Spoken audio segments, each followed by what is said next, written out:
Intestino grueso. Siempre deben recordar que para fines académicos, en cirugía siempre hay un recuerdo anatómico, porque la parte más importante de operar después del diagnóstico es el conocer la estructura. Entonces, por eso siempre cada tema que hablamos, siempre hay un recuerdo anatómico. Obviamente el intestino grueso ustedes reconocen y saben que existe un ciego, colon ascendente, ángulo esplénico, ángulo hepático, colon transverso, ángulo esplénico, colon descendente, sigmoides y recto. El colon mide de 135 a 150 centímetros y tiene un ancho de 7 a 9 centímetros.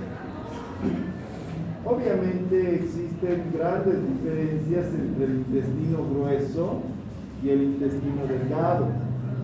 Primero, la localización, marco colónico y el intestino delgado en el medio. Otra diferencia es la presencia de las tenias. Si ustedes ven, el colon tiene tenias. Las dilataciones saculares, que son las austras. Los apéndices epicloicos, estas estructuras. Y uno dice, pero no es fácil reconocer el colon. No, eso no es fácil, porque haces incisiones tan chiquitas y que sale una estructura ahí, y vos te preguntas, ¿es colon? ¿Es intestino? ¿Es estómago? Entonces, si ves una estructura de este tamaño, tienes que valerte de todos estos conocimientos para saber qué estructura es. Si es colon, si es intestino delgado, si es estómago. Por dentro, también cuando se abre, nosotros vemos las austras, los pliegues semilunares y las vellosidades en el intestino delgado. Si abres grande, obviamente salta a la vista las diferencias. El intestino grueso igual tiene 4 capas. Desde adentro, la mucosa, la submucosa, la muscular y la serosa. Es bastante resistente la configuración colónica. Es bastante. Hay una estructura que resaltar en unión con el ciego, que es el apéndice secal, ¿verdad? Normalmente estas tenias, las 3 tenias, se unen y de ahí sale el apéndice. Entonces esas 3 tenias son como una guía. A veces no se encuentra el apéndice. Es increíble que no se encuentre, pero sí, en cirugía no está todo escrito. Entonces tienes que buscar. A veces ha habido una vez que un colega buscó por todo lado el apéndice y nunca lo encontró. Y lo reportó como agenesia. Y en la literatura revisando no existe agenesia. Y lo peor es que le operó por apendicitis, es decir, peor todavía. Tuvo muchos problemas para explicar esta dificultad. Él buscó y buscó. Yo no entré a la cirugía, pero él decía que no ha encontrado el apéndice.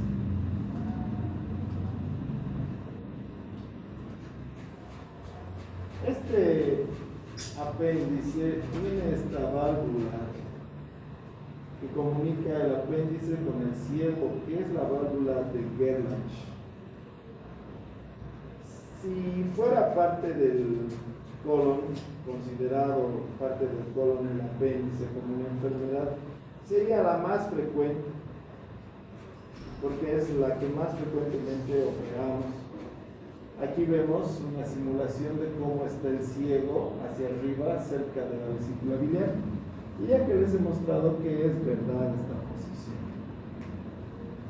Normalmente tiene que estar en fósil acá derecho, pero si ustedes observan, aquí es ascendente preilial, es decir, delante del ilion. Es un problema, porque el ilion puede perforarse cuando hay apendicitis. Entonces hay una perforación ileal y aparte una apendicitis.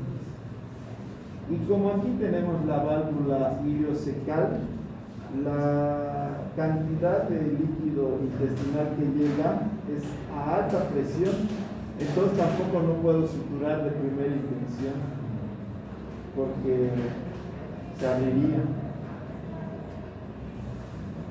Para localizar el apéndice tenemos el punto de Mahn-Barney. El punto de Mahn-Barney te permite localizar el apéndice cuando esté en posición normal. Las incisiones que se realizan para operar colon actualmente son las incisiones medias. Las paramedianas ya las hemos dejado, ya no hacemos. Porque antes hacíamos incisiones paramedianas. Porque la anestesia era mala, de mala calidad.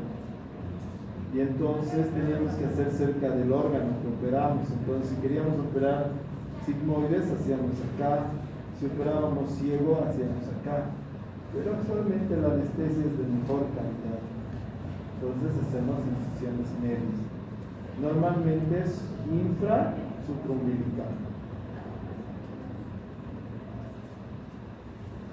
La válvula ileocecal que comunica el ciego con el intestino delgado, miren, es una verdadera válvula.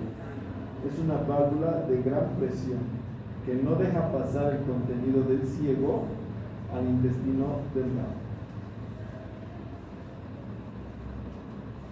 Si nosotros observamos otras características del colon, vemos que la flexura hepática es más baja que la flexura esplénica.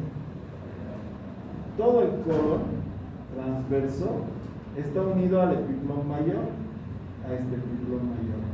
Y como ven, el epiplón mayor se une al estómago y cubre todas las asas del intestino delgado. No se sabe muy bien el funcionamiento del epiplón mayor, pero ya no se lo considera un tejido solamente, se considera hasta un órgano, porque el origen de la diabetes, de la hipertensión arterial, se ha visto que está en este lugar. Hay alguna producción, algún fenómeno, algún crecimiento que este epiplón mayor hace que predisponga a diabetes e hipertensión. Otra cosa que nos llama la atención del epiplón es que, si ustedes ven, es grasa con unos vasos. Pero el epiplón mayor, cuando hay una inflamación del estómago o perforación del estómago, se da la vuelta y lo rodea ahí. Cuando hay inflamación del apéndice, baja y lo rodea ahí. Cuando hay la vesícula, y así sucesivamente. Pero, ¿y cómo se mueve el epiplón mayor si no tiene músculos? Dice, ¿cómo llega al lugar? ¿Qué mecanismos quimiotácticos se utiliza para fijar de esa manera?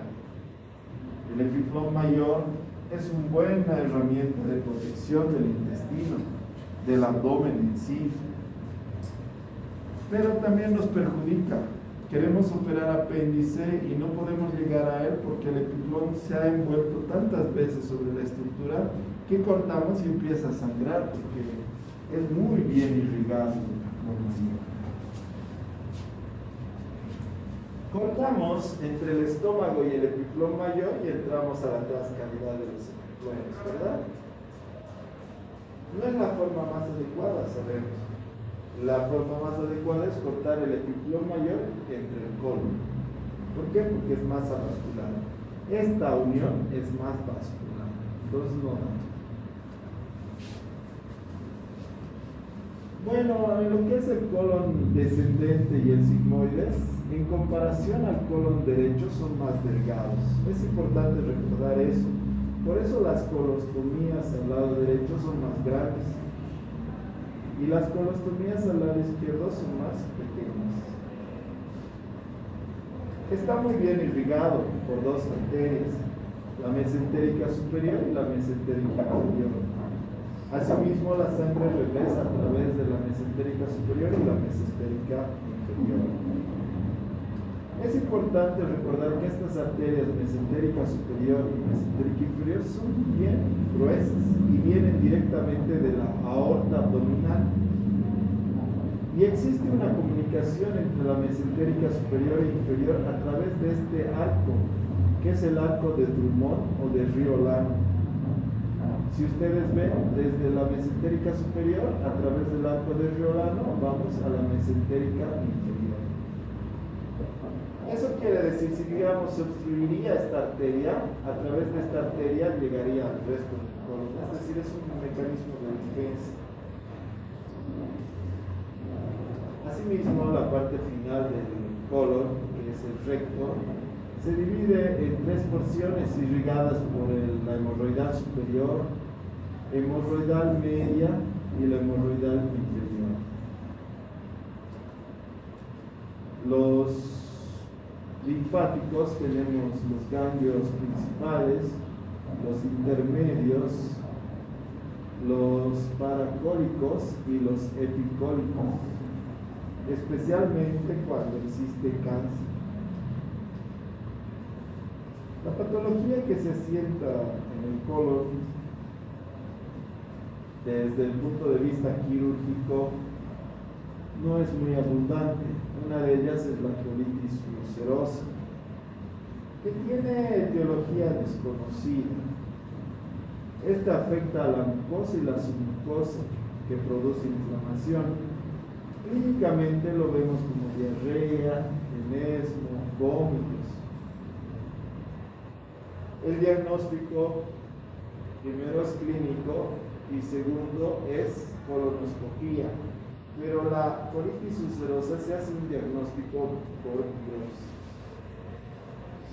La colitis ulcerosa primero es tratamiento médico, ya sea con corticoides, antibióticos, sulfasalacina o 6-mercaptopurina. Rara vez llega al tratamiento quirúrgico. Solamente cuando hay estas complicaciones necesitamos operar. ¿Qué quiere decir eso? Si hay hemorragia masiva, megacolon tóxico, colitis aguda, obstrucción, sospecha de cáncer, o niños que no maduren a un ritmo adecuado, recién se opera la colitis ulcerosa. Si no, solo tratamiento médico. En nuestra sociedad es bastante rara la colitis ulcerosa. Más común, una patología de colon es el vólvulo. El vólvulo de sigmoides, el vólvulo de colon, es la rotación del intestino sobre su propio eje. Más frecuente en los varones, de 40 a 50 años, y varía la causa de país a país. En Latinoamérica, la causa puede ser idiopática, idiomática o con Chagas. La obstrucción intestinal se manifiesta con una brusca distensión del abdomen, náuseas y vómitos. Pero la distensión abdominal es como un tambor, no es poquito, es grande, atención, pareciera que se va a reventar. Es una gran distensión. Si existe dolor, hipersensibilidad, fiebre y leucocitosis, ese colon ya se ha necrosado y se va a perforar y va a ser una peritonitis estoicógasa. La forma más fácil de diagnosticarla es con una radiografía simple de abdomen. Sacas radiografía y ves este signo, que es el signo en grano de café. ¿Ven? Parece un grano de café, ¿no? Eso es obstrucción colónica. Necesitamos tratamiento agresivo, que se realiza rectosigmoidoscopía. Se mete un rectosigmoidoscopio hasta el lugar de la obstrucción y se lo devolvula. Y con eso el 70-80% de los pacientes mejoran. Obviamente después hay que operar. Pero si no podemos pasar esta obstrucción, tenemos que hacer una cirugía de urgencia. Esta cirugía se llama cirugía de Harman. ¿En qué consiste la cirugía de Harman? Resección del segmento comprometido, cierre del muñón distal y colostomía del muñón próximo. En nuestro medio son muy comunes los vólvulos de sigmoides. Muy raro el vólvulo de sigmoide. ¿Por qué hay válvulas sigmoides? Porque el colon crece y se ensancha. Cuando crece se llama dórico megacolon. Cuando se ensancha se llama, dórico colon. Y cuando se ensancha se llama megacolon. Ambos pueden complicarse con pólipo. O también pueden presentar fecaloma o impactación fecal. Si ustedes observan, acá no hay una distensión tan grande, es menor, pero sí es grande. Esto se palpa y se palpa duro. El otro era blandito. Y este es un fecaloma, causado por todas estas cosas. Nuevamente, lo primero que hacemos es rectosigmoidoscopía. Metemos sonda y proctoplisis. Muy rara vez llegamos a sigmoidoscopía. ¿Por qué es un problema operar colon? Es que si es una emergencia, el colon está sucio y lo que necesito es hacer una colostomía, es decir, abocar el colon a la superficie. Y siempre es un problema para el paciente. Imagínate venir a clases con tu colostomía. No importa cuán bien la cuides, obviamente huele a heces. Sin decir que al paciente lo has resignado a 2 cirugías. Porque después de hacer la colostomía, tengo que volver a restituir el tránsito intestinal. No es malo la colostomía, tiene unas múltiples indicaciones. Es excelente, salva vidas, pero no está libre de complicaciones. Es decir, hay complicaciones. Otra patología que aparece en la parte final es el prolapso rectal. El prolapso rectal es una protrusión de todas las capas o parte de las capas de la mucosa anal.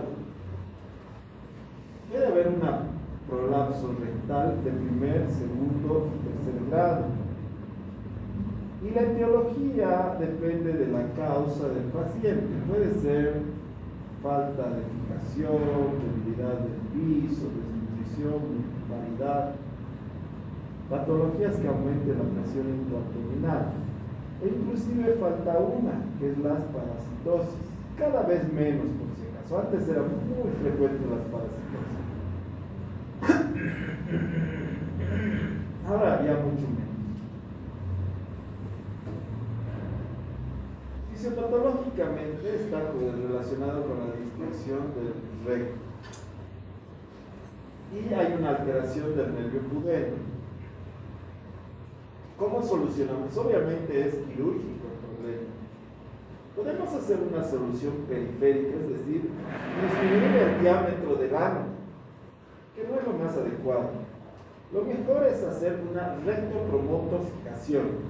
Entonces lo que hacemos por dentro, jalamos el recto y lo fijamos al promontorio. Eso es una rectopromotofijación. Puede ser con el propio tejido, pero es más adecuado con una malla. Y eso es como